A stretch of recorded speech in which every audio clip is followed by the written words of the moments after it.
एक काळ असा येईल की शेतीला चांगले दिवस होतील, शेतीशिवाय काय होणार नाही, पण त्यावेळेस माती शिल्लक राहणार नाही. मग ज्या दिवशी ही अडचण होईल ना मातीची, मग तो इश्यू जाईल पुढे फार मोठा. मी शुगरचे इंजेक्शन किती घेऊया, माणूस बोलू शकतो, पण झाड बोलू शकतं का? झाड बोलत नाही. मग ह्यांनी काय केलं, फका डोस चालूच आहे त्याला. आज 1919, उद्या 05234, परवा 0050.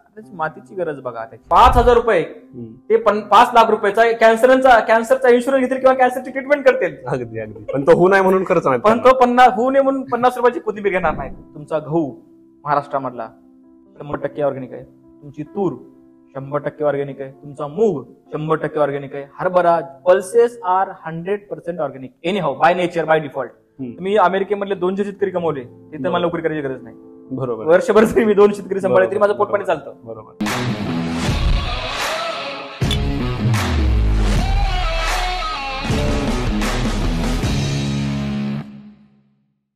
नमस्कार. 2 कटिंग या युट्यूब चॅनलवर तुम्हा सगळ्यांचे हार्दिक स्वागत. आज आपण आपल्या युट्यूब चॅनलवर पहिलाच व्हिडिओ घेऊन येत आहोत, तो म्हणजे शेतीसंदर्भात. आज शेती हा भारतात जरी एक महत्वाचा घटक मानला जात नसला तरी देखील शेतीमुळे ग्रामीण भारतासाठी सगळ्यात मोठ्या प्रमाणात रोजगार उपलब्ध होतो आणि त्यावर बऱ्याचशा प्रमाणात लोकसंख्या अवलंबून आहे. शेतीमध्ये सगळ्यात महत्वाची गोष्ट असते ती म्हणजे माती. आणि याच मातीवर बोलण्यासाठी, याच पिकांवर बोलण्यासाठी आज आपण घेऊन आलो आहोत आंतरराष्ट्रीय संस्थांमध्ये सल्लागार म्हणून काम करणारे, तसेच बहुराष्ट्रीय कंपन्यांसोबत काम करणारे मातीचे अभ्यासक श्री रवींद्र बोटवे सर यांना. सर, आज शेती एका वेगळ्या फेजमधून जाते, जिथं वावर आहे तर पावर आहे असं एक ग्लॅमरस स्वरूप दिलं जातंय. मात्र ज्या वेळेस शेतकऱ्यासोबत लग्न करायची वेळ येते, शेतकरी मुलासोबत लग्न करायची वेळ येते, त्यावेळेस मुलीचे पालक असं म्हणतात की अरे शेतकरी आहे. पण एक गोष्ट अशी पण आहे की IT मध्ये जो काम करतोय आज पुण्यामध्ये माणूस, त्याला अशी अपेक्षा आहे की बाबा त्याच्याकडे 2-4 एकर तरी जमीन पाहिजे, का तर IT चा जॉब केला तर ऍटलिस्ट शेती तरी आहे. तर मग ह्या एका समस्येकडे आता सध्याच्या शेतकरी युवा वर्गानं कसं बघायचं? आता कसं आहे की IT इंडस्ट्री बुमिंग आहे, AI बुमिंग आहे, सगळं बुमिंग आहे. शेवटला काय तर शेवटला शेतीशिवाय तर पर्याय नाही. कारण का की तुम्ही कोरोनामध्ये बघितलं असेल तसं, आणि शेतीशिवाय आजही नव्हता आणि उद्याही नाही. कारण की तुम्ही सगळं काही मॅन्युफॅक्चर करू शकता, सगळं काही करू शकता, पण 2 टाइम खाण्यासाठी अजून तो काळ नाही. अजून तो काळ यायला मला वाटतं 100 वर्ष लागतील की तुम्ही एका गोळीवर चंद्रावर किंवा मंगळावर, जसं आता मंगळवार यानामध्ये तुम्ही एक गोळी किंवा टॅबलेट होतात, तसं तर येणार नाही, शक्य नाही. दुसरी गोष्ट काय आहे की त्यांचं देण्याचं मानसिकता जर बघायला गेली, परखडपणे बघायला गेलं तर IT मध्ये ते काय बघतात की त्यांना सस्टेनेबल इन्कम पाहिजे असतं. ऍग्रिकल्चरमध्ये काय आहे की सस्टेनेबल इन्कम नाही. पण इथं तर अशी केस आहे की, आणि हा जगातला असा एक बिझनेस आहे जिथे की चांगलं जर केलं तर 3 महिन्यामध्ये पैसे भेटतात दुप्पट. म्हणजे आपण जे इकॉनॉमिक्स मी शिकतो की 1:2 रेशो, बरोबर आहे, CB ratio, cost benefit ratio जो आहे त्याचा 1:2, म्हणजे तुम्ही याला 3 महिन्यामध्ये 6 महिन्यामध्ये, आता जसं तुमचं घेतलं सिरियल क्रॉप घेतले, मध्ये टोमॅटोचं तुम्ही म्हणू शकता किंवा कोथिंबीरचं. मग ते अडचण काय होती की हे जे न्यूजवाले आहेत हे हाईप करतात जास्त की 1 गुंठ्यामध्ये कमवले 10 करोड रुपये. ही हाईप बरोबर, म्हणजे ह्या हाईपमुळे काय थोडं व्हायबल होतं माइंड. पण ऍक्च्युअल जर बघायला गेलं तर शेतीमध्ये जर कमी खर्च केला व्यवस्थितपणे त्याचं, आणि युवा वर्गाचं अडचण म्हणजे युवा वर्गाचं सगळ्यात पॉवर पोटेन्शियल काय आहे की तो अभ्यास आहे. त्यानं जर अभ्यास चांगला केला आणि जर बघितलं किंवा आता मी समजा कोथिंबीर आहे, कोथिंबीर पीक किती आहे, 30 दिवसाचं पीक आहे. त्या 30 दिवसाचं पीकवर जर मी समजा मातीचं संतुलन राहून उगं GA फवारलं कोथिंबीरवर, आणि GAची आज किंमत बघायला गेलं तर 700-800 रुपये आहे. बरोबर. त्यांना कोथिंबीरला भेटली 2 रुपये पेंडी, तर मग काय? बरोबर. कोथिंबीर म्हणजे कुठं कोणत्या पिकामध्ये केव्हा खर्च करावा ह्याचा जर अभ्यास कळला तर मग शेतीशिवाय पर्याय नाही. दुसरी त्यांना काय वाटतंय की आता बघा, शेवटला माझं म्हणणं काय असतं की तुम्ही IT जॉबमध्ये घरात बसलात निवांत गेला. आता आपण काय म्हणतो की सगळे घरकाम करायला मशीन आल्या, ते आल्यात, पण शेवटला सकाळ सकाळी तुम्हाला तर त्या बागेमध्ये जाऊन फिरावंच लागतं ना. हो, जिमला जातोय, मग आता जिमच आहे ना शेतामधली, ते काय फार वेगळं आहे का? बरोबर आहे. तर तुम्ही काय करता, काही लोक ते अजून मशीन आल्यात की हाताने हलवायचं, दळणच कर, म्हणजे पहिलं बाहेर दात्यावरच करत, काळ परत अवतरला. काळ तोच आहे. म्हणजे मग माणसाचं बघण्याचा तो दृष्टिकोन आहे, आपण कसं बघतो. आता उदाहरणार्थ बघायचं गेलं तर मी सकाळ समजा शेतामध्ये जाऊन दारा धरलं, पाणी दिलं, थोडं चाललो, ते प्रकारची जिमच झाली ना माझी. ती सकाळची 5:30 वाजता जिम आहे. मी गोष्टीला कसं बघतो, बरोबर आहे. ह्याकडे जर आपण दृष्टिकोन ज्याला म्हणतो आपण, हे बेसिक आहे. हे काय फार मी सांगत नाही, पण आपण वाचत आलो लहानपणापासून एखाद्या गोष्टीकडे आपण कसं बघतो, दृष्टिकोन आहे. आता सकाळी शेणाचं टोपलं उचलताना मी त्याला डंबेल म्हणून बघतो. हो, बरोबर आहे. शेणाचं उचलतं हे बघितलं, हा दृष्टिकोन आहे. हा लोकांचा तो दृष्टिकोन आहे, तो बदलला पाहिजे पहिल्यांदा. बरोबर. का नाही मग सकाळी तुम्ही असं बोंबलत फिरणार आहेत ना, सकाळी कुत्रे मारत, कुत्रे घेऊन फिरायला सकाळी, गाय घेऊन, म्हणजे म्हशी गाय पाळणारा गुराखी माणूस त्याला काही येणार नाही. आणि ह्यांनी कुत्रे घेऊन म्हणजे तुम्ही कुत्रे घेऊन फिरता असणार सकाळ सकाळी.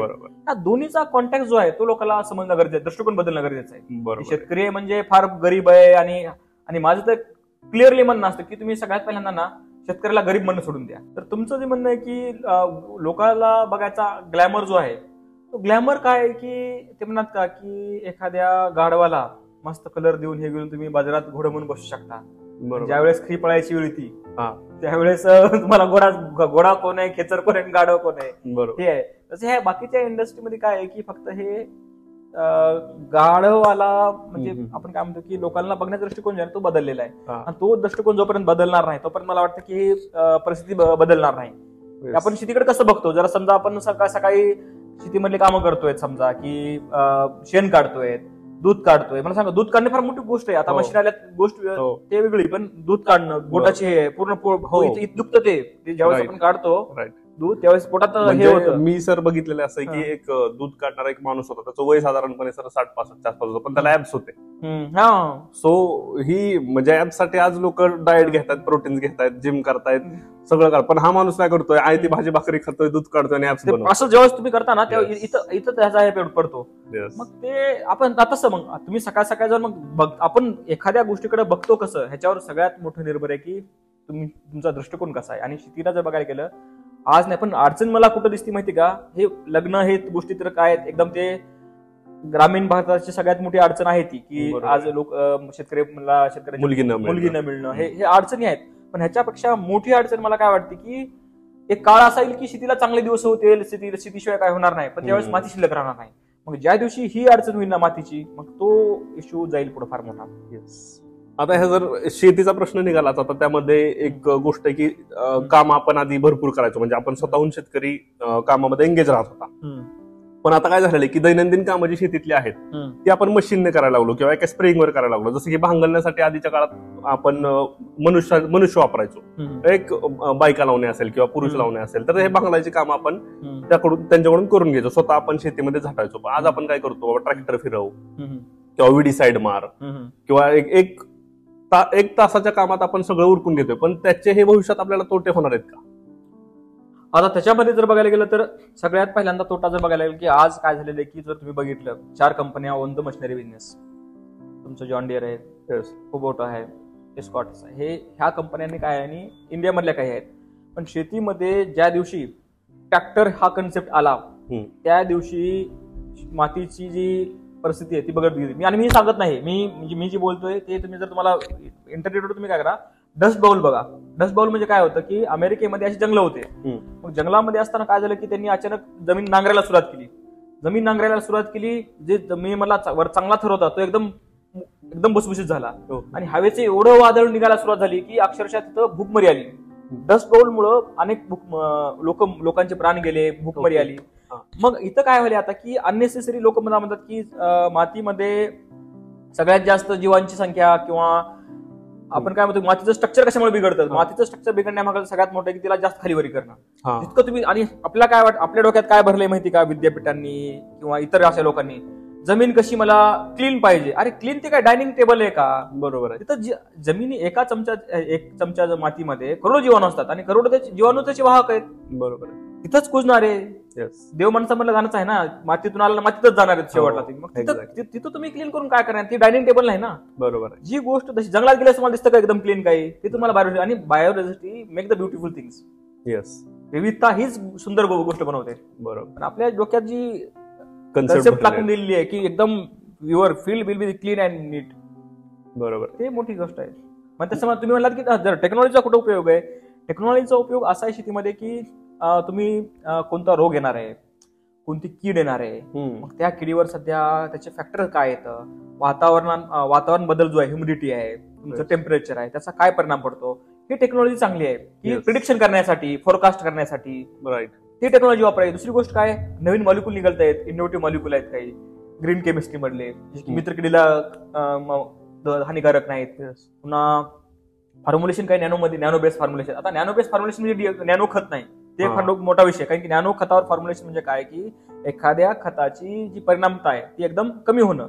ओके, हे नॅनो आहेत. बरोबर. लोकांनी काय केलं, लगेच आमची 1 बाटली घ्या, मला 50 किलो युरिया टाकायची गरज नाही. अरे बा, कसं शक्य आहे? रिसर्च चालू आहे, म्हणजे काही सांगायचं म्हणजे सांगायचं की नाही एक चमचा, आता हे मला सांगा एक एवढा कप आहे बरोबर आहे आणि एवढीशी गुळी म्हटली आहे, हे कप आणि ह्या एवढ्या गुळीची बरोबर होईल का?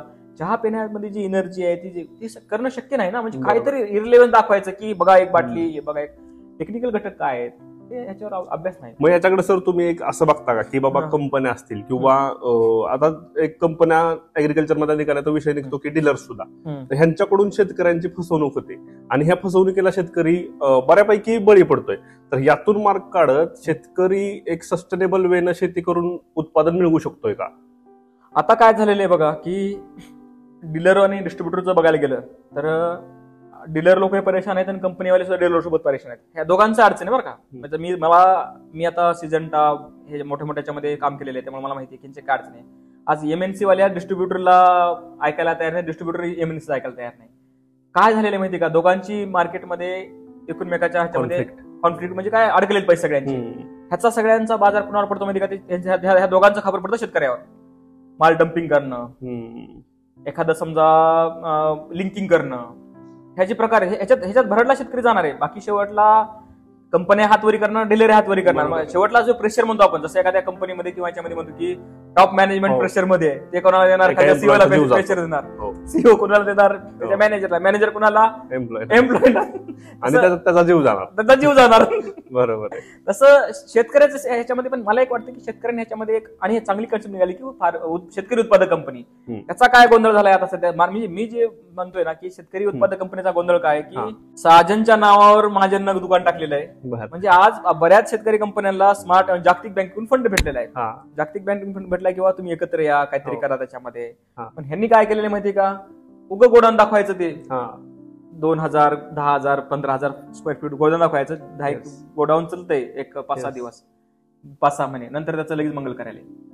बरोबर आहे. म्हणजे आपण एखाद्या स्कीमला कसं वापरतो हे इंडियन आपल्या मानसिकतेतून समजून घ्यायला पाहिजे. आपण स्कीमला कसं घुमवतो. बरोबर आहे. होती स्कीम ती बाबा शेतकऱ्याचा माल अडचणीच्या टायमामध्ये ठेवायला त्याला हे बरोबर भेटावं, साहेबीन त्याचं हे करावं. पण लोकांनी काय केलं, त्याचं मंगल करायला बांधलं. 6 महिने ऍग्रिकल्चर गोडाऊन मेड फॉर, म्हणजे आम्ही लोकप्रतिनिधी लोकांसाठी केले, शेतकऱ्यांच्या सेवेसाठी. हा काय शेवटला मंगल करायला. बरोबर आहे. बरोबर. आज आपण बघतो की मग आयटी क्राऊडचा विषय निघाला, तर आज शहरातला प्रत्येक जण काय करतो तर डाएट प्लॅन फॉलो करतो किंवा मी हे खाणार, मी ते नाही खाणार, यामध्ये केमिकल असू शकतं, यामध्ये हे ऑर्गॅनिक आहे. त्याच्यानंतर आपण नॉर्मली प्रोटीन झालं किंवा कार्ब्स झालं, ह्या गोष्टी कॅल्क्युलेट करून खातोय. आणि सेम कन्सेप्ट आता शेतीमध्ये येते की जे आपण म्हणतो की आम्ही शेतीसाठी आमच्या शेड्यूल फॉलो करतो की 21व्या दिवशी मी हे करणार, 22व्या दिवशी हे करणार, 40व्या दिवशी हे करणार. तर हा जो एक कन्सेप्ट आहे, तर हा शेतकऱ्याला खरंच प्रगतीपथावर नेतोय की खड्ड्यात नेतोय? आता तुमचं दोघांचं सांगतो. येस. माणूस लेवलला जर बघायला गेलं तर तुम्ही जे डाएट फॉलो करता, हे करता, त्याच्यामध्ये असा अभ्यास आहे की प्रत्येकाचं मेटाबॉलिझम रेट वेगळा असतो, प्रत्येकाची हाईट वेगळी असते, प्रत्येकाची जीन्स वेगळे असतात. हे माणसामध्ये कोणती फिक्स डाएट चालत नाही, हे आपल्याला विज्ञान सांगतं पहिल्यापासूनच. त्यामुळे तुम्ही बघा की कुणालाच आपण म्हणू शकत नाही की तू 2च भाकरी खा रे, तू सुद्धा 2च भाकरी खा. प्रत्येकाचा डाएट वेगळा आहे, प्रत्येकाचं पॅटर्न वेगळा आहे त्याला मेटाबॉलिझम करण्याचा. तसंच आता शेतीमध्ये त्याचं अडचण काय माहिती का, झाड बोलू शकत नाही ना. म्हणजे आज तो माणूस तरी बोलू शकतोय किंवा मला देऊ नको हे जास्त, मला नको इंजेक्शन तुझं, मी किती इंजेक्शन घेऊ, मी शुगरचे इंजेक्शन किती घेऊया, माणूस बोलू शकतोय. पण झाड बोलू शकतं का? झाड बोलत नाही. मग ह्यांनी काय केलं, फक्त डोस चालूच आहे त्याला. आज 1919, उद्या 05234, परवा 0050. मातीची गरज बघा, त्याची गरज आहे का खरी? मग काय होतं माहिती का, आता ही सायकल बघा, मी माझ्या मायमती पुस्तकात लिहिली की सायकल बघा कशी येते. आता त्याच्याकडे ह्यांनी काय केलं की एक शेतकरी दुकानदाराकडे गेला, दुकानदाराकडे म्हणला की मला रोग आलाय साहेब माझ्या पिकीवर. मग त्यानं म्हणला एक काम कर, एक 2,000 रुपयाचं औषध घे, त्याला फवार, निघून जाईल. आणि सोबत दिले खत. दुकानदाराने काय केलं की एक औषध दिलं आणि एक खत दिला. आता दुकानदाराचं काम संपलं, शेतकरीकडे गेला, शेतामध्ये आणलं ते औषध, खत मिक्स केला, झाडावर फवारला. आता काय होतं, पडला होता रोगच, मग रोगच औषध मारायला पाहिजे होतं ना. सोबत एखादा टॉनिक खत गेला, अजून झाडाची वाढ चांगली झाली. बरोबर, झाडे चांगली झाली, पुन्हा अजून रोग आला, पुन्हा ह्यानं दुकानदाराकडे जाते, पुन्हा कीड पडली. म्हणजे ही सायकल चालूच आहे. ह्याच्यामध्ये आपण जोपर्यंत झाडाची गरज बघत नाहीत, तसंच त्याला मातीची गरज बघत नाहीत, काय ते वाढ बघत नाहीत, तोपर्यंत मग खिसारी कमत. आणि कोणताच डाएट प्लॅन ना माणसाला ना झाडाला असा युनिव्हर्सल प्लॅन नसतो. हे आपल्या डोक्यात, मी म्हणतो ना, शेड्यूल हा प्रकार आपल्या डोक्यातून ज्या दिवशी जाईल त्या दिवशी शेती आणि शेतकरी जगेल. तोपर्यंत काय खरं नाही. म्हणजे प्रत्येकाची गरज ही वेगळी, प्रत्येकाची त्या गरज वेगळी आहे. प्रत्येकाच्या गरजेनुसारच तुम्हाला ते प्रोव्हाइड करणं गरजेचं आहे. उगाच तुम्ही एक 50-60 जण फॉलो करतात म्हणून सेम गोष्ट तुम्ही तुमच्या पिकाला लागू करणं हे चुकीचं आहे. आज काय आहे, ते इंस्टाग्रामला मी व्हिडिओ बघतोय ह्याचे कशाचे फुलगोबीचे, लगेच ते इंस्टाग्रामला व्हिडिओ मी 50 किलो डीएपी आणला, 19 टाकलाय, सल्फ्युरिक ऍसिड टाकालोय, ते द्यायलोय. मग हे तुम्ही काय करला, त्याची वेगळी गरज आहे. त्यानं कोणता सल्लागाराचा ऐकून त्याच्या मातीची त्यानं हे करत, त्यांना नुकसान करत आहे. तुम्ही त्याचं ऐकून तुमच्या पिकाची गरज बघा. त्याला कोणीतरी कंपनीने पैसे दिले असतील, बरोबर, टाक व्हिडिओ म्हणून. बरोबर. त्याच्या मार्फत तुम्ही मग तुमच्याकडे कशा करता. तो कोण आहे, तुम्ही कोण आहे, तुमची जमीन बघा. त्याची जमीन काळी असू शकते, तुमची जमीन मुरमाड असेल. फार फरक आहे ना. आता सर एक नवीन कन्सेप्ट लोकांसमोर कंपन्या घेऊन येतात की नॅनो फर्टिलायझर म्हणा किंवा स्टिकर म्हणा किंवा पीएच बॅलन्सर म्हणा. हा मान्य आहे की पीएच हा सगळ्यात महत्वाची गोष्ट आहे, पण त्याला कमर्शियलायझेशन बेसवर एवढे घेऊन गेले सगळ्या गोष्टींना, स्टिकर झालं, नॅनो फर्टिलायझर झालं किंवा पीएच बॅलन्सर झालं, तर ते नक्की खरंच शेतकऱ्यांच्या कल्याणासाठी किंवा ऍग्रिकल्चर कंपन्यांच्या कल्याणासाठी गोष्ट आहे. ऍग्रिकल्चर कंपन्या ज्यावेळेस मार्केटिंग करतात ना, त्यावेळेस त्या फक्त आणि फक्त तुमच्या डोक्या लेवलला खेळतात. त्यांना माहिती की इथं फक्त, आणि कोणत्या कंपन्या असो, मग ते ऍग्रिकल्चर असो, फार्मास्युटिकल असो किंवा कोणत्या जगामध्ये कोणती कंपनी कधीच त्याच्या बेनिफिटवर प्ले करत नाही, ते त्याच्या मार्केटिंगवर प्ले करते. आता उदाहरण सांगायचं नॅनो जसं म्हणलं मी, एक 50 किलोच्या पोत्याची बराबरी त्या 200 ग्राम, बरं 200 ग्राम मध्ये आहे किती, लय झालं 40 ग्राम सुद्धा युरिया नाही. आता रिसर्च दाखवलाय, मी त्याच्यावर बोलतोय सुद्धा, मी बोलतोय 3 वर्ष झाल्यापासून, 3 वर्षापासून बोलतो. आता रिसर्च झाला, लोकांना कळालं की अरे बापरे, 1 दिवस आपली वजन होत होती. दुसरी गोष्ट पीएच बॅलन्सर. अहो कोणतेही तुम्ही बाजारातून औषध आणा, त्याचा पीएच ऍसिडिकच असतो, आणि तुमच्या आता काय वॉटर टेबल खाली गेलेला आहे पाण्याचा, त्याच्यामुळे पाण्यामध्ये क्षार मिसळल्यामुळे तो पाण्याचा अल्कलाइन पीएच झाला, मग ते औषध मिसळणार नाही. मग साधी सोपी तुमच्या म्हणजे पॉडकास्ट म्हणून सांगतो मी, सिट्रिक ऍसिड आहे आपलं लिंबू सत्व, बरोबर, ते ऍसिडिक नेचर आहे, ते तुम्ही टाका. मग ते पीएच बॅलन्सर तुमचं 100 म्हणजे चहापेक्षा किटली गरम औषध आहे 200 रुपयाचं, आणि पीएच त्याचा बॅलन्सर आहे 100 रुपयाचा, किंवा औषध 300 रुपयाचं हे 150 रुपयाचं. काय विकता तुम्ही? सिट्रिक ऍसिड साधं एवढं महाग, किराणा दुकानात गेलं तर 50 रुपयाला एवढं देतं ते. बरोबर आहे, एक्झॅक्टली. म्हणजे थोडक्यात हा शेतकऱ्यांच्या अज्ञानाचा किंवा अभ्यासवृत्ती नसल्याचा फायदा घेतला जातोय. शेतकऱ्यांचं अभ्यासवृत्तीचा. आणि अडचण काय होती की शेतकरी विचारात, एक मी सुद्धा शेती केली होती 2017-18ला. काय आहे की दिवसभर बाकीच्या गोष्टीमध्ये एवढं डोकं जातं की आता आम्ही सोयाबीन केलं होतं, मोसंबी घेतली होती, काम, मजूर, काम, हे आण ते आण, दिवसभर पुन्हा दूध काढ, धाराला विक, घरचं वेगळं टेन्शन, हे सगळ्या टेन्शन मध्ये माणूस ते दिवसभर थांबून हे जातोय. आणि मग विचार, आणि ते जी एनर्जी ड्रेन होती दिवसभर, शारीरिक एनर्जी ड्रेन झाली की मग हे काय करतात की तेवढा विचार करायला वेळ भेटत नाही ना, मग शेतकऱ्याचा फायदा घ्यायचा, मग त्याला ड्रेन झाला असतो, मग दे बाबा औषध काहीतरी, मग तिथून तो वैतागलेला असतो. शारीरिक कष्ट करून किंवा बाकीच्या घरचे लाईट राहत नाही, पाणी बरोबर राहत नाही, मजूर भेटत नाहीत, हे एवढ्या, आणि पुन्हा शारीरिक कष्ट, हे सगळं कष्ट करून माणूस आधीच वैतागलेला असतोय. मग ह्याचा फायदा काय तर मानसिक पातळीवर घ्यायचा, काहीतरी त्याला व्हिडिओ बनवायचा, दुकानात गेला, मग दुकानात ज्यावेळेस जातो ना तो, त्यावेळेस अतिशयच म्हणजे शेवटच्या स्थितीला गेलेला असतो की बाबा आता सांग बाबा, तू जी सांगशील. मग जे कोणी त्याला भेटलं, जो भेटेल तो राम, पण तो राम हा रावणाच्या रूपातला, हे शेतकऱ्याला ओळखणं फार अवघड आहे. आणि ते खरं माणूस म्हणजे प्रत्येकाला तुम्ही कसे आहेत, बरोबर, हे कसं ओळखणं हे फार अवघड आहे. पण हे कसं ओळखतं, तुम्हाला त्या माणसाचा व्यवहार कसा आहे, तुम्ही त्याच्या मागलचा गॉडफादर कोण आहे, तो कोणत्या गोष्टी प्रमोट करतो, बरोबर आहे, त्याला नीतिमत्ता आहे का, हे कळून येतं लगेच. बरोबर आहे, बरोबर, अगदी.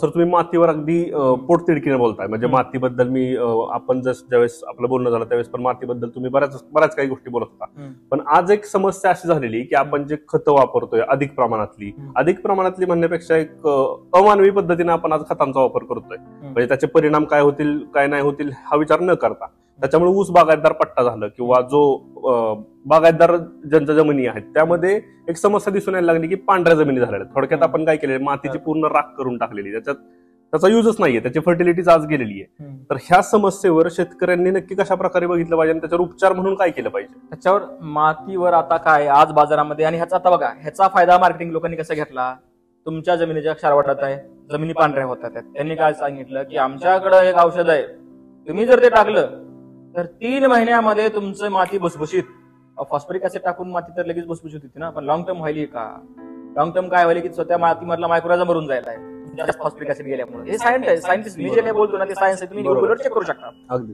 मग 3 महिन्यामध्ये आज मी FAO सोबत मोठ्या आंतरराष्ट्रीय ऑर्गनायझेशन काम करतो, आम्हाला अजून, आणि ह्याच्यावर जेणं कुणी मातीचा शिंद्रे कर्बस 3 महिन्यात वाढेल त्याला नोबेल प्राइज दिलं जाईल. म्हणजे एवढी मोठी गोष्ट आहे. आणि ह्यांची औषधं कसं काय नोबेल प्राइजला गेले अजून मला ते एक प्रश्न आहे. आणि ह्याचा फायदा काय, आणि सगळ्यात ह्याच्यावर जर करायचं म्हणलं तर आपलं अज्ञान आहे. कारण काय आहे, आपण ही शेड्यूल पद्धती जी आहे, हे बघा, तो कन्सल्टंट काय आता एक दुसरी प्रकार काय आहे की सर मला लोक म्हणतात की कन्सल्टंटचं मॉडेल काय आता की सर मी 50% खर्च लावणार तुमच्या शेतीवर आणि 50% जे प्रॉफिट आहे ते आपण अर्धा घेऊ, त्याचं ते प्रॉफिट घेऊन जाईल पण तुमच्या मातीची राख करून जाईल ना. बरोबर. त्याचं प्रॉफिट जर घेऊन गेला त्यांना काय हात नाही, त्यांना फक्त मला सांगितलं किंवा XYZ शेवटला तुमची माती गेलीच ना. बरोबर. मला वाटलं 2 दिवस चांगले आले. आता ह्याच्यामध्ये पण तुम्ही कांद्यामध्ये, कांद्या पिकाचा अभ्यास असा आहे की ते तुम्हाला इनिशियल पैसे द्यायले, पण कांद्या पिकामध्ये जमिनीची मुवमेंट जितकी जास्त, ट्रॅक्टरची, मशिनरीची, खतांची, ते इनिशियली सोपं आहे. काही गोष्टी मी म्हणतो की नजदीक का फायदा देखने से पहिले दूर का नुकसान देखो. अगदी बरोबर.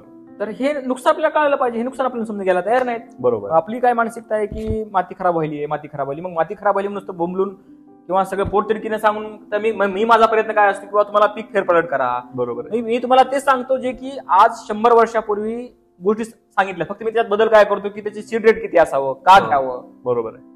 मातीचा ऑर्गॅनिक कार्बन का महत्वाचा आहे, जे कुजणी आणि सडणी आज आपल्या युवा शेतकऱ्यांना कुजणी आणि सडणे प्रक्रिया माहित नाही. चौथीला अभ्यास आहे कुजणे म्हणजे काय असतं आणि सडणे म्हणजे काय. सडणे प्रक्रियातून आता मी म्हणतो शेणखत कुजलेलं आहे का, तर ते खराब असते की टाकल्या जमिनीमध्ये, मग काहीतरी अरे बाबा ज्या वेळेस एखादी वस्तू सडते त्यातून वास येतो, टॉक्सिक गॅस रिलीज होतात. कुजणी ह्या प्रक्रियेतून वास येत नाही. कुजणी ही प्रक्रिया लास्ट स्टेप आहे. आपल्याला ह्या सोप्या विज्ञानाच्या शिकवायला मास्तर तशी नाहीत. किंवा आता मी म्हणतोय ज्यावेळेस मी बाहेर देशात होतो ना, तिथं काय की लहान मुलाला म्हणजे बालवाडीचे 5वी पर्यंत शिकवायला शिक्षक हा PhD लेवलचा असतो. आणि जर मला एखाद्या BSc अॅग्रीच्या MScच्या मुलाला शिकवायचंय ना, तर मी शिकू शकतो तिथं, पण मी लहान मुलांना शिकू शकत नाही. त्याला पोस्ट डॉक हे लागतं. कारण का आपण कशा पद्धतीमध्ये शिकवतो आणि ते कसं समजतं हे महत्वाचं आहे. पास आउट आहे तसेच आहेत. कुजणे सडणे प्रक्रिया काय माहित नाही आपल्याला अजून. आपण काय बोलावं त्या म्हणजे मातीमधली बेसिक प्रक्रिया जी की आपल्याला अन्नद्रव्य देते, जी की पिकांना पोषण करते, ही आपल्याला माहित नाही. हे कंपनीवाले ह्याचा फायदा नाही घेणार तर काय घेणार, मग ते देणार तुम्हाला 0,050 हायस्ट म्हणजे 0,050 आपण काय म्हणतो पोटॅशियम क्लोराईड घ्यायचा नंबर चांगला आहे, झाडाची साईज होईल. अरे बाबा पण किती सोडियम जायले जमिनीमध्ये. बरोबर. आज तुम्हाला डाळिंबाला 200 भेटायला आहे, पण त्या सोडियमनं जमीन जर खराब झाली तर उद्या ते व्यापारी येणार नाही, तो कन्सल्टंट येणार नाही. अगदी. तरी आता ह्या गोष्टीमध्ये एक मध्यंतरी हे आता आपण औषधांबद्दल बोललो किंवा हे केमिकल्सचं प्रमाण बोललो, पण एक अशी लोकांची अशी एक मागणी की देशी बियाणं पाहिजे किंवा आम्हाला देशी भेंडी पाहिजे किंवा देशी कोथिंबीर पाहिजे. म्हणजे देशी कोथिंबीर पण आज बाजारात सहज मिळत नाही, तुम्हाला तर माहितीच आहे. मग केव्हीकेनं ज्यावेळेस ह्याच्यावर एक सुरू केलेलं काम किंवा देशी सीड बँक वगैरे हा प्रकल्प त्यांनी सुरू केलेला, मग त्याचा आता त्यासाठी खरंच शेतकरी वर्ग उत्सुक आहे का किंवा ग्राहक वर्ग उत्सुक आहे का, किंवा आपला युवा वर्ग त्यामध्ये एक देशी सीड्स नुसार कल्टिवेट केलेली पिकं करून फायदा मिळवू शकतो का? मार्केटमध्ये सेंद्रिय आणि रासायनिक असे 2 झाल आणि मवाळ गट पडलेत. ह्या झाल आणि मवाळ गटामध्ये आपला शेतकरी बदलला जातोय. हे सगळ्यात मोठी आहे देशाची. ना मी म्हणतोय तुम्ही झाल मध्ये व्हा ना तुम्ही मवाळ मध्ये जा, तुमच्या सदसद्विवेक बुद्धीला जसं म्हणलं की धोंडा उचलून मार, म्हणलं की का मारू हा प्रश्न जोपर्यंत आपण विचारणार नाहीत स्वतःला, बाबा आता देशी आहे कोथिंबीर चांगली आहे देशी, कोण 50 रुपयाला जोडी घेणार आहे तुझ्या कोथिंबीरची. बरोबर. मग पॅशन म्हणून किंवा तिथं कुठतरी पेपरला वाचलं की X couple gets farming and earn 10 crores rupees in profit and agriculture become profitable business, लगेच ह्यानं पट्ट्या उठला देशी कोथिंबीर लावली. ह्याला कुणी विचार नाही, गावातला काय शेजारी घेणार नाही 50 रुपये म्हणले. त्यानं म्हणलं बाबा 5 रुपयाला मी जाऊन आणलेली. आणि ह्याच्यामध्ये अवेअरनेस नाही. म्हणजे काय की लोकांना जिब्रेलिक फॉरली कोथिंबीर 5 रुपयाला आवडते, पण विदाऊट जिब्रेलिक 50 रुपयाची गड्डी घ्यायला लोकांची मानसिकता नाही. बरोबर. पण ते कुठे मग ते काय करतात, दे विल स्पेंड म्हणजे ते 5,000 रुपये ते 5 लाख रुपयाचा कॅन्सरचा इन्शुरन्स घेतील किंवा कॅन्सरची ट्रीटमेंट करतील. अगदी अगदी. पण तो होऊ नये म्हणून खर्च नाही, पण तो होऊ नये म्हणून 50 रुपयाची कोथिंबीर घेणार नाही. ही विचित्र मानसिकता आहे. आणि ती मानसिकता कशामुळे आली, का कोण डोक्यात घालतंय. आणि सेंद्रिय मधले काय करतात माहिती का, एखादा शेतकऱ्याला सेंद्रिय म्हणायचं बघा सेंद्रियमुळे कॅन्सर व्हायला आहे, सेंद्रिय केलं महत्वाचं बरं का, केमिकलला टाळतो, युरिया फार खराब आहे असं म्हणायचं, त्याला भीती दाखवायची आणि आपण युरियाचे पाणी घ्यायचं आणि युरियाचे हे करून प्रोडक्ट विकायचे शेतकऱ्याला सेंद्रियच्या नावाखाली. बरं का, केमिकलवाला काय म्हणणार, सेंद्रिय फेल आहे, उत्पन्नच येत नाही तुम्हाला, श्रीलंकेनं करून बघितलं तोट्यात गेला. हे केमिकलवाले म्हणणार सेंद्रियला. आणि सेंद्रियवाले तुम्ही ह्या दोघांचं ऐकू नका, तुम्ही जे विज्ञान आहे ना ते विज्ञान बघा काय. मी दुसरं म्हणलं की सडणे कुजणे प्रक्रिया आहे, दुसरी गोष्ट सेंद्रिय आहे. आपल्याला काय प्रिव्हेन्शन जेव्हा जातो आपण रोग येऊ नये म्हणून करतो, आपल्या निंबुडे ह्यांनी काय मला काय ह्यांचे जे केमिकलचे घटक बनले हे कुठून आले? बीटी कॉटन आहे, मातीमधला जीवन आहे, बॅसिलस ह्यांनी काय आबाळातून आणला का कुठून आणला केमिकलवाल्यांनी? दोघांना एक्स्ट्रीम नाही द्यायचं. आपल्याला मी म्हणतो हे धर्मसंकट आहे आणि धर्मयुद्ध आहे. बरोबर. या धर्मयुद्धामध्ये एकदम आपला बॅलन्स साधून जायचं की जास्त कुणाचं ऐकावं हे फार महत्वाचं आहे. तर आज काय झालेलं आहे की आता मला अनेक शेतकरी फोन मी पेरू लावू का, तैवान घेऊ का, मी किवी घेऊ का? मग मी काय म्हणतो, अरे बा ते बघून सगळ्यात अर्ध ह्या शेतीच वाटोळ जर केला असेल तर ह्या न्यूजवाल्यांनी केलेले आहे. पेरू मधून कमवले 3 कोटी, हार घेऊन फिरत आहे शेतकरी. लगेच क्लिक केला, व्हायबल माइंड आहे सगळ्यांचे, हे क्लिक करायला लगेच. बरोबर आहे. पेरू मार्केटमध्ये अशी परिस्थिती बघितली, पेरूची बाग आहे मार्केट म्हणजे त्या बागेमध्ये व्यापाऱ्याला तयार नाही, ह्याला घेऊन जायला मार्केटमध्ये लोक खायला तयार नाहीत. बरोबर आहे. ही मानसिकता समजून घ्यायला पाहिजे. मार्केटचा अभ्यास काय आहे, मग आपण खर्च. आता माझा एक शेतकरी आहे डाळिंबाचा, अक्षरशः त्याच्याकडे 10 एकर मध्ये तो 20 ते 30 लाख रुपये करून त्यानं जमिनीची सगळी माती करून टाकली, खर्च डाळिंब बरोबर का. माझ्याकडे ते मुळं घेऊन आला, सिजंटामध्ये होतो त्यावेळेस. मी म्हणलं साहेब हा पिनहोलन आणि फ्युझेरियमचा फार मोठा विषय आहे म्हणलं, की आता काय आता हे कंट्रोल होणं शक्य नाही, पण आपण तुमची बाग एक ठीक करूत आपण. ह्या 3-4 गोष्टी तुम्हाला करणं गरजेचं आहे. ते म्हणजे औषध काय नसतंय, वजन कमी करायचं मला योगाशिवाय पर्याय नाही. अगदी तसं शेतीला जर सुधारायचं तर तुम्हाला शेणखत आहे, ग्रीन मॅन्युअर आहे, आणि काही रॉकेट सायन्स नाही, पण ते केव्हा केलं पाहिजे, कोण्या वेळेस केलं पाहिजे, कोणती आंतरपिके घेतली पाहिजे, त्याचा एक अभ्यास आहे. आणि हा अभ्यास युवा पिढीनं करणं गरजेचं आहे. अगदी. तसं मी म्हणतो की वजन कमी करायचंय ना, जगातली कोणती गोळी तुमचं वजन कमी करणार नाही. एक तर सर्जरी करेल, कापून काढेल, नाहीतर डाएट किंवा योगासन हेच करून. तसं शेतीमध्ये माती तुम्हाला सुधारायची आहे ना, तर जगामधले कोणतीही बाटली नाही की तुमचं 3 महिन्यातून 6 महिन्यात कोणते ते काळ्या पावडरच्या अन्नाचे तुम्हाला दिलेत ना, त्याचा तर ते विषय वेगळाच आहे. पण तुम्हाला ढेंचा आहे, तुम्हाला ग्रीन मॅन्युअर आहे, तुम्हाला असलेलं शेणखत आहे, पीक फेरपालट आहे, क्रॉप प्रोट, ह्या गोष्टी तुम्हाला अवलंबायला लागतील तरच काहीतरी होईल मला वाटतं. आज आपण सर आता सेंद्रिय आणि रासायनिक हा एक विषय निघाला की हा मोठा कॉन्फ्लिक्ट आहे. पण ह्या सगळ्या कॉन्फ्लिक्टच्या मध्ये आज भारत डायबिटीसचं हब बनतोय, किंवा कॅन्सर सगळ्यात जास्त आज भारतात होतोय लोकांना. तर मग ह्याच्यासाठी मग ऑर्गॅनिक शेती हा एक पर्याय राहणार, म्हणजे त्याच्याशिवाय मला वाटतं की एक पर्याय नसू शकतो की मग ती ऑर्गॅनिक शेती करताना किंवा केमिकल फ्री शेती करताना शेतकऱ्यांना कुठल्या गोष्टी अवलंबण्यासाठी गरजेचं आहे. कारण हे झालं आपलं मॅन्युअर बद्दल, पण ज्यावेळेस कीटकनाशक असेल किंवा बुरशीनाशक असेल, ह्या गोष्टींवर तुम्ही कशी मात करणार आहे? आता बघा, आपला डायबिटीज हा इंडिया डायबिटीजचा हब आहे, कॅन्सरचा हब आहे. कारण की हे केव्हा झालं, 10 वर्षाखाली ज्यावेळेस तुम्ही, आणि कुठं कळतं माहितीये का, की तुम्हाला कळतं पेपरच्या फ्रंटलाईनच्या ऍड काय आहेत. जर एखादी इकॉनॉमी तुम्हाला समजायची, मार्केटिंग ट्रेंड समजायचा, तर पेपरच्या फ्रंटलाईन बघा काय आहेत ते. 10 वर्षाखाली कॅन्सरच्या इन्शुरन्सच्या प्लॅन निघाले होते, आणि ते निघाले होते म्हणजे इन्शुरन्स इंडस्ट्री एवढी अभ्यासू असते की ती पुढे काय प्रोडक्शन होणार आहे ह्याचं डिटेक्ट करून ते हे करतात लोक. मग हे सगळं होतं असताना मग आता ऑर्गॅनिक मध्ये अडचण काय आहे की नुसतं मी नीम फवारतो, नुसतं मी दशपर्णी अर्क फवारतो होणार नाही. मग आपल्याला काय आहे की बायोलॉजिकल मध्ये सुद्धा, पण माझं म्हणणं काय की सध्याच्या परिस्थितीमध्ये उगं कोणतेतरी गुरु आणायचे आणि हे फवार ते फवार. पण काय असतं की एक डॉक्टर म्हणून मी काय म्हणतो की समजा आपल्याला शुगर होऊ नये म्हणून आपण काढा घेतला, बरेच प्रयत्न केले तरी सुद्धा झाली, मग अशा वेळेस आपल्याला गोळी देऊनच ती नीट होईल ना. समजा एखादा मला सांगा मी डॉक्टर आहे, पेशंट समोर मरत आहे, मी जर मी त्याला अँटीबायोटिक देणारच नाही, ऑपरेशन करणार विदाऊट अँटीबायोटिक, कसं जखम वरून जखम दिसत नाही पण ती मधून जखम पसरणार नाही ना. मग हे काय आहे की ही शुद्ध दिशाभूल आहे. आता मी एक संस्थेचं नाव घेत नाही, ती संस्था मला म्हणली की सर तुम्ही आमच्या ऑर्गॅनिक प्रमोट करा प्रोडक्ट. मी मला हो पण त्याच्यावर थ्रिप्स आलाय आणि तुमच्या ऑर्गॅनिक थ्रिप्स कंट्रोल होणार आहे, त्याला केमिकल देणं गरजेचं आहे.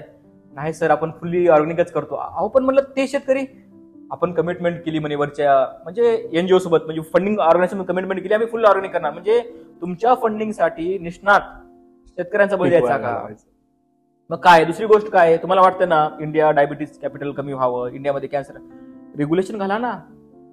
GA3 वर ज्या जिबरेलिक ऍसिडनं सेल डिव्हिजन होती झाडामध्ये, मी जसं म्हणलात माणसामध्ये सेल डिव्हिजन म्हणजे कॅन्सरच आहे, बरोबर घाला त्याला बदली. आज चायना मधले केमिकल साधा आंडू पांडू गावातला मोबाईलवर मागू शकतोय आणि तिथं बॅन आहेत, ते इथं बाटलेत भरून तुम्ही विकू शकता चायना मधले केमिकल. मग तुम्ही काय रेग्युलेशन आहेत? आज मी जर 10,000 दिले तर मला सगळी यंत्रणा मॅनेज होती, बरोबर आहे. हे कोण लोक शेतकरी वापरा. आज अद्रक आहे समजा, आज अद्रकाच्या सडीवर काहीच उपाय नाही. आज आपण हे चहा पितो अद्रक घालून, काय टाकाल त्याच्या बुडाला आणि किती आदर खायला. मग माझं काय, माझं धर्मसंकट काय, मला शेतकरी प्यारा आहे आणि कंझ्युमर प्यारा आहे. एक डॉक्टर म्हणून, झाडाचा डॉक्टर म्हणून मला झाडाविषयी हे तळमळ आहे, शेतकऱ्याविषयी तळमळ आहे आणि तिकडे जो खाणार आहे त्याच्याविषयी तळमळ आहे. तिन्ही गोष्टीविषयी मला तळमळ आहे ना. मग मी बोलतो ते न्यूट्रल बोलतो एकदम. मग मला लोक म्हणतात की सर तुम्ही केमिकल प्रमोट करता, तुम्ही सेंद्रिय. मग तुम्ही जे तुमच्या आरोग्याला चांगलं आहे ना तेच बोलते. मग आरोग्याला चांगलं काय, एखादं औषध फवारलं तर तुम्हाला 20 ते 30 दिवस थांबलं पाहिजे. त्या औषधावर रिल्ला असतं, PHI म्हणतात त्याला, पोस्ट हार्वेस्टिंग इंटरव्हल त्याचा. मग हे मी गोष्टी सांगतो. मी म्हणतो सस्टेनेबल अॅग्रिकल्चर ते आहे. कोणतंच डॉक्टर म्हणत नाही की तुम्ही फक्त नुसतं लिंबाचा काढा प्या दिवसभर आणि बरे व्हा. बरोबर. तो म्हणतो तुम्हाला try to be a good lifestyle. अगदी. म्हणजे थोडक्यात प्रिव्हेंटिव्ह मध्ये असताना तुम्ही ऑर्गॅनिक वरच भर दिला पाहिजे आणि ज्यावेळेस क्युरेटिव्ह वर येईल त्यावेळेस तुम्हाला एक माइल्ड लेवलचं म्हटलं तरी पेस्टिसाइड तुम्ही वापरले चालते. आणि ऑर्गॅनिकच्या नावाखाली एवढा भ्रम आहे लोकांचा. मार्केटिंग मध्ये काय करतात, उगत त्या शेतकऱ्याचा गरीब तोंड दाखवायचं, असं काहीतरी ती बाई दाखवायची आणि सेंद्रिय म्हणून सांगायचं. आणि तुम्हाला सांगू का मी तुमच्या चॅनलला 20 वर्षाचा एक्सपिरियन्स म्हणून की तुमचा गहू महाराष्ट्रामधला 100% ऑर्गॅनिक आहे, तुमची तूर 100% ऑर्गॅनिक आहे, तुमचा मूग 100% ऑर्गॅनिक आहे, हरभरा, pulses are 100% organic anyhow, by nature, by default. त्यांना घेऊन या ना म्हणावं, वांग्यावर घेऊन या म्हणावं, कॅलिफ्लॉवर ऑर्गॅनिक घेऊन या म्हणावं, कांदा ऑर्गॅनिक घेऊन या म्हणावं. का शक्य नाही? They are very smart. मिरचीची पावडर घेऊन या म्हणा ऑर्गॅनिक. आणि विज्ञान, मी माझं म्हणणं काय असते, बाप दाखवण्याचं श्राद्ध घाल. उगत शेतकऱ्याचे गरीब तोंड दाखवून उगत त्याच्याकडून 40 रुपये घ्यायला असं तर 400 रुपये गेला शेतीमध्ये लोकांना. बरोबर. असे प्रकार नाहीत ना. विज्ञान काय मागतं, रिपोर्ट मागतं, बाप दाखवण्याचं श्राद्ध घाल, संपलं. बरोबर. ते म्हणत नाहीत चेहरा दाखव गोड आणि त्यांच्या नावावर ते पैसे काढतात. अशा किती मुंबईमधल्या संस्था आहेत, पुण्यामधल्या संस्था आहेत. शेतकऱ्याचा गरीब फोटो दाखवायचा, ऑर्गॅनिक सर 100% ऑर्गॅनिक, आणि मग ते 40 रुपये तूर 400 रुपये लावायची. बरोबर. तूर बाय डिफॉल्टच ऑर्गॅनिक आहे. येस. आता सर यामध्ये एक युवा वर्ग, तुम्ही पण एक युवक आहे, तुम्ही पण आतापर्यंत परदेशात आपल्या देशामध्ये मोठमोठ्या संस्था आणि मोठमोठ्या कंपन्यांसोबत काम केलेलं आहे. तर आज ऍग्रिकल्चर मध्ये असताना शेतकरी पिकवतोय, युवा शेतकरी सुद्धा आज कृषी पदवीधर सुद्धा आज मोठ्या प्रमाणात बाहेर पडतात. म्हणजे इतक्या प्रमाणात बाहेर पडतात की BSc ऍग्री नावाचा एक सिनेमा आता मराठीमध्ये आला.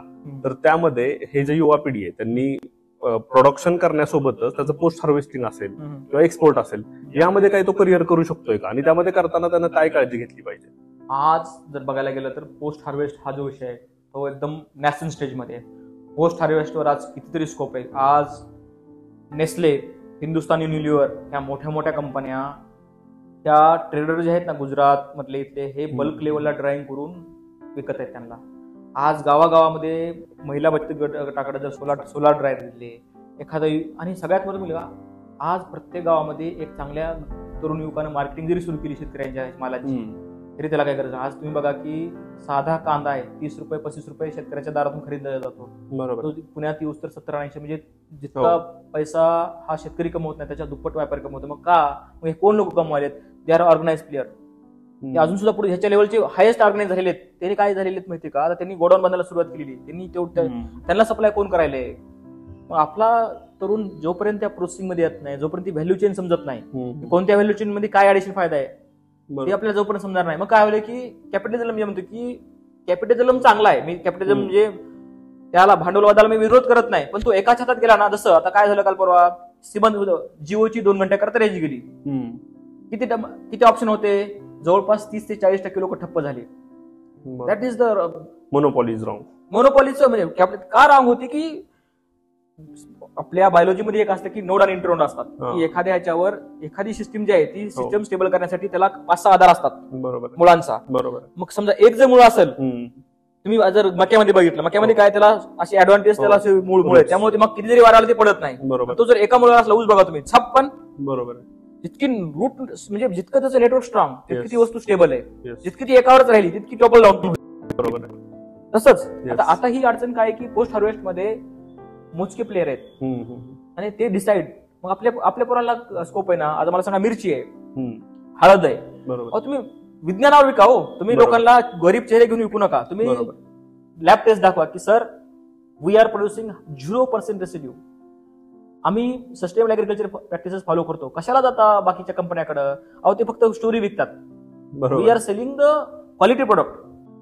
सर आता हे ऍग्रिकल्चर मध्ये एक ट्रेंडचं प्रमाण आलेलं आहे की बाबा झुकिनीचा ट्रेंड आला किंवा तुमच्या ड्रॅगन फ्रूटचा ट्रेंड आला, जसं की कडकनाथचा एक आला होता, इमूचा आला होता.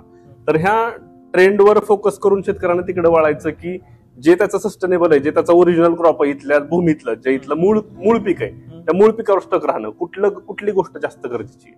आता बघा, हे एक अभ्यास करत असताना आधी पहिल्यांदा बघितलं पाहिजे तुमची मार्केट इकॉनॉमी काय. एक्झॉटिक व्हेजिटेबल्स आर फिजिबल कुठं येतं? तुमचा पेरिफेरिक डिस्टन्स हा पुण्यापासून, हैदराबाद पासून किंवा हे आपले जे मेट्रो शहर आहेत त्याच्यापासून एक 20 किलोमीटर आहे. तर दुसरी गोष्ट, आज आपण एखाद्या पेपरला बातमी वाचतो की 10 गुंठ्यामध्ये कमवले 10 करोड रुपये. बरोबर आहे. आणि त्या मोठ्या मोठ्या स्टोरी बघून व्हायबल होतो. आपल्याला वाटतं की आपण तेच करावं. आज बऱ्याच शेतकऱ्यांनी काय केलं, ऍपल लावलं. खूप लोकांना दाखवायला करता मी ऍपलची शेती करतो. अरे बाबा, काही जण असे आहेत अंगुरामध्ये म्हणजे द्राक्षमध्ये निगेटिव्ह मध्ये आहेत, पण उगाच त्या चौकात बसून गप्पा मारण्यापूर्वी 7 रुपये किलो जाईल. बरोबर आहे. द्राक्ष बागायतदार दाखवण्यासाठी किंवा हे करण्यासाठी ते गोष्ट न करता, आता मी अजूनही म्हणतोय की आंबा आहे, सिंपल गोष्ट आहे.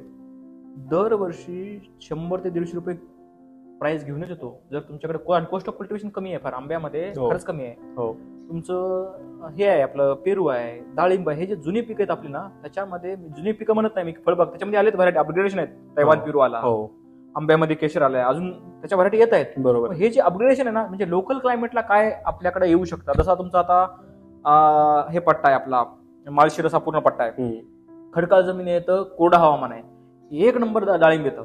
मराठवाड्यामध्ये आमच्या लातूरच्या शेतकऱ्यांनी जे म्हणला की मी डाळिंब घेतो आणि करोड रुपये कमवतो. बाबा, तुझी काळी जमीन आहे, दुनियाचं पाणी नाहीचं काही खरं नाही. तर त्या काळी जमिनीमध्ये पाणी पडलं तर 8-8 दिवस पाणी निघत नाही, ते डाळिंब मरून जाईल. तुझी जिंदगी जर गेली तर तुला तिथं पैसे असे इंजेक्शन टाकावं लागतील, औषध द्यावं लागतील. असे डाळिंब घेऊन काय करणार आहेस तू? बरोबर. इकॉलॉजी फॅक्टर महत्वाचा आहे, फिजिबिलिटी महत्वाची आहे, आणि ह्याच्या नादी लागायचंच नाही.